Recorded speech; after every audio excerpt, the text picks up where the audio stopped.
Why are you so Why should I offended tolerate you? Why are you so offended by me doing something else?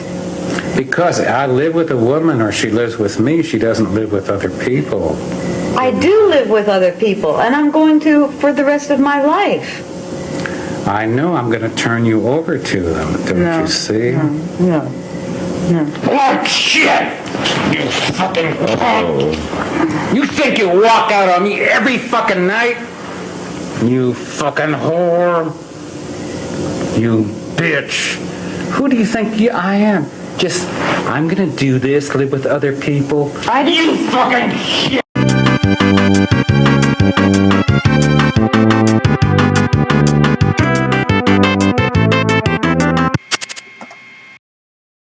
La escritura utilitaria solo tiene un objetivo: comunicar un mensaje.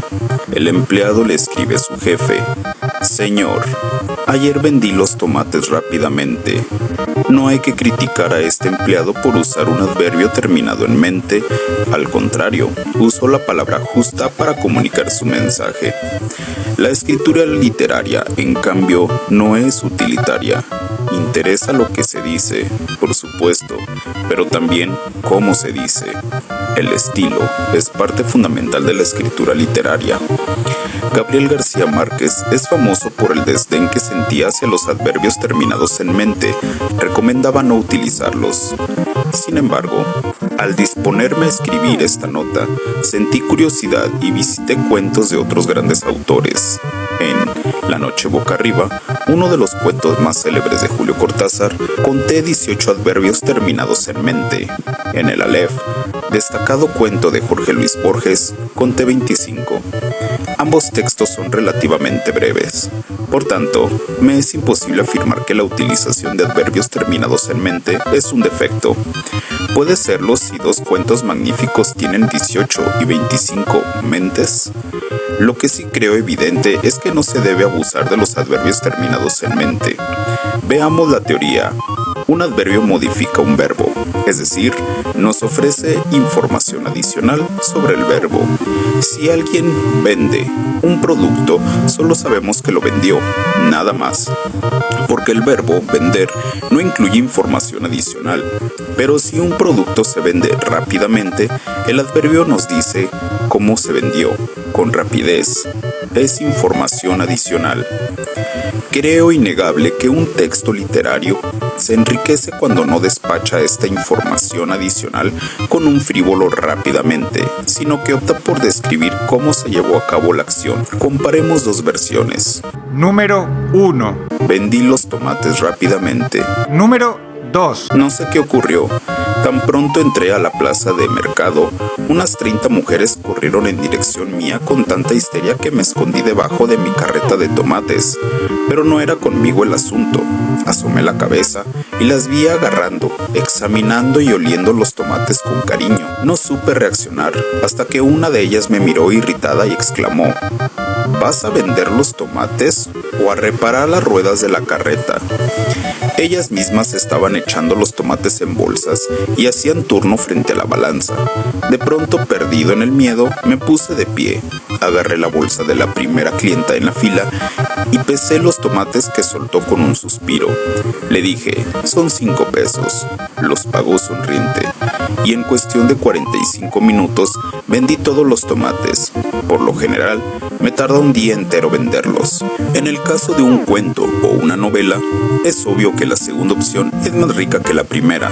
No se conforma con decir que los tomates se vendieron rápidamente, sino que le muestra al lector cómo se vendieron de manera rápida. Pensemos en cualquier otro ejemplo al azar. Usemos dulcemente. Número 1. Su novia le pidió dulcemente que fueran a la heladería. Número 2. Natalia agarró el brazo de su novio para que se detuviera. Lo miró con ojos sensuales y alegres. Amorcito, le dijo con una sonrisa coqueta mientras le pasaba la mano por una mejilla. ¿Por qué no vamos a la heladera que tanto me gusta? ¿Me complacerías? ¿Sí? Otra vez, está claro que el segundo ejemplo puede ser más interesante desde el punto de vista literario. Sin embargo, hay momentos en que un adverbio terminado en mente es quizá la palabra más precisa. Por una parte, porque en realidad no hay otra manera de comunicar lo que queremos decir. Además, porque no es necesario crear una escena completa o un párrafo entero. Si podemos lograr nuestro objetivo de manera satisfactoria solo con un adverbio. Pienso en el siguiente ejemplo. Al encontrarse de frente con el asesino, el policía disparó rápidamente. Podríamos, por supuesto, escribir un párrafo completo para mostrar la rapidez con que disparó la policía. ¿Pero es necesario? En el cuento de Cortázar encuentro la siguiente oración. Le movían cuidadosamente el brazo, sin que le doliera. Me parece que Cortázar, maestro indudable de la palabra, utilizó este adverbio terminado en mente porque en el contexto de su cuento le bastaba. Por supuesto que Cortázar tenía la capacidad para describir cómo fue que movieron el brazo para que no le doliera, pero es obvio que él no consideró importante entrar en tanto detalle. Concluyó que bastaba con el adverbio para comunicar que se le movían cuidadosamente. No quiso decir más. En fin, concluyo que no debemos abusar de los adverbios terminados en mente, pero que, a pesar de mi gran admiración por Gabriel García Márquez, tampoco es fundamental eliminarlos por completo. Personalmente, tengo una regla arbitraria que aplico a mis cuentos y novelas. Nunca usar más de un adverbio, terminado en mente, por página. Cuando finalizo el cuento o la novela y comienzo la revisión, uno de mis primeros pasos es ir a la primera página y empezar el implacable exterminio de todos los mente, que puedo erradicar con relativa sencillez. Una vez llego al final, empiezo de nuevo por la primera página. Si encuentro que en alguna de ellas ha quedado más de un mente, y si no se me ocurre un sustituto rápido, entonces respiro profundo, busco un refresco, me subo las mangas, abro varios diccionarios de sinónimos y empiezo a rehacer oraciones y hasta párrafos completos para eliminar los mente, que exceden mi regla de uno por página. Aunque, como siempre ocurre en la literatura, de vez en cuando hago excepciones. Aclaro que esta regla solo la aplico a mi obra narrativa en la que aspiro a la perfección. En el caso de artículos, entrevistas u otros textos utilitarios como estas instrucciones para escribir cuentos o novelas, pues ya por instinto evito los mente excesivos, pero no me obsesiono. Si hay más de uno por página y si me parece que son útiles, pues los dejo y esa noche duermo tranquilo. Por ejemplo, hace 2 párrafos utilicé personalmente. Considero que es la palabra exacta para lo que quiero decir, así que no me preocupa dejarla. En el 5º párrafo, al referirme a los cuentos de Cortázar y Borges, dije, ambos cuentos son relativamente breves. No puedo decir que son breves, porque en realidad no lo son. Tampoco son largos. Uno tiene 6 páginas y el otro tiene 10. Un cuento breve, en mi opinión, tiene unas 3 páginas o menos. Un cuento largo tendría más de 20 páginas, pero estos criterios no son científicos, sino subjetivos, porque la literatura no es una ciencia exacta. Por eso creo que la mejor manera de comunicar mi mensaje es con la oración, ambos cuentos son relativamente breves. Para terminar, incluyo sugerencias sobre cómo evitar el exceso de adverbios terminados en mente. Número 1. Sustituir con una preposición, con brusquedad, en vez de bruscamente, con ternura, en lugar de tiernamente, con dolor, por dolorosamente. En realidad, a cambio de realmente, por desgracia, en vez de desgraciadamente, etc. Número 2. Utilizar un verbo más preciso. Al decir, Manolo golpeó fuertemente a Juan, estamos diciendo cómo golpeó Manolo. Por lo visto, es importante enfatizar que no fue un golpe cualquiera, sino muy fuerte. En ese caso, podemos buscar un verbo que sea más vigoroso que golpear. Podemos decir, Manolo desbarató a Juan a puñetazos. Manolo zurró a Juan.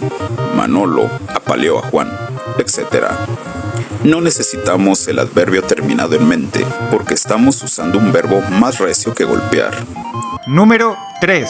Eliminar el adverbio terminado en mente en muchos casos no hace falta. Por ejemplo, en la oración, cuando llegó la policía, el ladrón corrió rápidamente. ¿En realidad hace falta el adverbio? ¿No es evidente que el ladrón correrá rápidamente? Si le quiere huir a la policía, ¿para qué correr lentamente? La oración dice lo mismo de la siguiente manera. Cuando llegó el policía, El ladrón corrió. Lo normal no hay que explicarlo.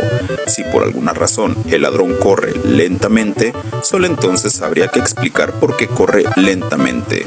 Es cojo. El miedo lo ha paralizado. Hay aceite en el piso, etc. Mira todos tus mente y decides si en realidad aporta a la narración, si es descartable. Número 4. Usar una imagen, símil, metáfora, etc. para comunicar el mensaje. En vez de decir giró rápidamente, puedes escribir giró como un tornado. En vez de decir nadó ágilmente, puedes decir nadó como un campeón olímpico. Por supuesto, en este caso debemos evitar los clichés o las frases manidas. Giró como un tornado es una frase manida. Giró como un trompo ya sería un cliché insoportable. Es una combinación de palabras que resulta desagradable, ya sea por repetición o dificultad de pronunciación. Hay veces en que una oración está técnicamente correcta, pero resulta desagradable o de mal gusto. Por ejemplo, digamos que una persona recibe un homenaje. En su discurso de agradecimiento dice: muchas gracias, me alientan tanto todos ustedes. Técnicamente la oración está correcta, sin embargo la repetición de tan, tanto y todos tienen un efecto cacofónico desagradable. Un escritor consciente no usaría estas palabras en su mensaje, buscaría otras. Por ejemplo, muchas gracias, todos ustedes me alientan mucho. Obviamente, esta es solo una manera de eliminar la cacofonía. Hay muchas más. Una cacofonía puede ocurrir en cualquier momento mientras escribimos. Es importante siempre estar pendiente para eliminarlas, sobre todo durante la revisión de nuestros textos. Para ayudar a reconocer cacofonías, coloco a continuación otros ejemplos. Sin embargo, recuerden que en literatura casi siempre hay excepciones. En el caso de la cacofonía, existe el caso contrario y se llama aliteración, que consiste de la repetición artística de sonidos para producir un efecto placentero. Normalmente en la poesía hay muchos ejemplos famosos de agradable aliteración. Algunos son: en resumen, la cacofonía es un defecto que siempre debemos evitar. Podemos decir que hay dos tipos de escritura, la utilitaria y la literaria. En la escritura utilitaria, lo importante es el mensaje, lo que se dice. Puede ser una nota a nuestra pareja: trae leche cuando llegues del trabajo, o un anuncio comercial: mañana estaremos ofreciendo 2 litros por el precio de 1. En cambio, la escritura literaria es mucho más. Lleva un mensaje claro, pero también pretende crear belleza por medio de la palabra y se propone hacerlo de manera original. En la escritura literaria no solo importa lo que se dice, sino cómo se dice. Esta es la diferencia principal entre ambas escrituras. Cuando un empleado le escribe una nota a su jefe y le dice: se dañó el camión, en ningún momento piensa que el jefe leerá y releerá la nota con éxtasis, ni que le reenviará a todos sus amigos para que la lean extasiados, ni que pegará una copia a su nevera para leerla todas las mañanas y sentirse feliz de estar vivo. No, el único objetivo es comunicar que el camión se ha dañado. Punto. En cambio, cuando un escritor literario escribe un poema, cuento o novela, si entiende que sus palabras podrían crear éxtasis, alegría, tristeza o cualquier otra emoción, también podrían ser compartidas como herramienta crítica de la realidad. Más todavía, una buena novela o un buen cuento pueden provocar un cambio profundo en la vida o en la visión del mundo de un lector. Por estas razones, para escribir un cuento o una novela, no basta con contar una trama, también hay que saber cómo contarla y cómo escoger las palabras para hacerlo. Finalmente, los quiero invitar a visitar el canal de YouTube Editorial Letra Minúscula.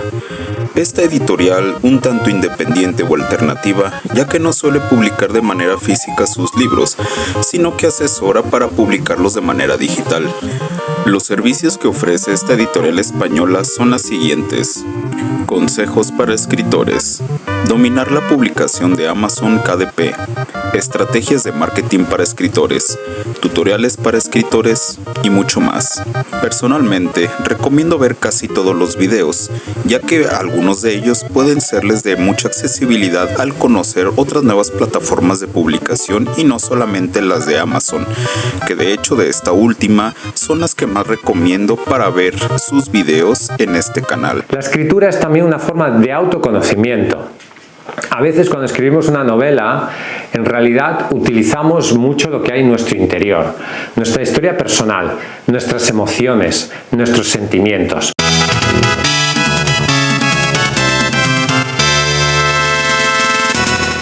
You fucking shit. Órale, qué final de temporada tan dramático.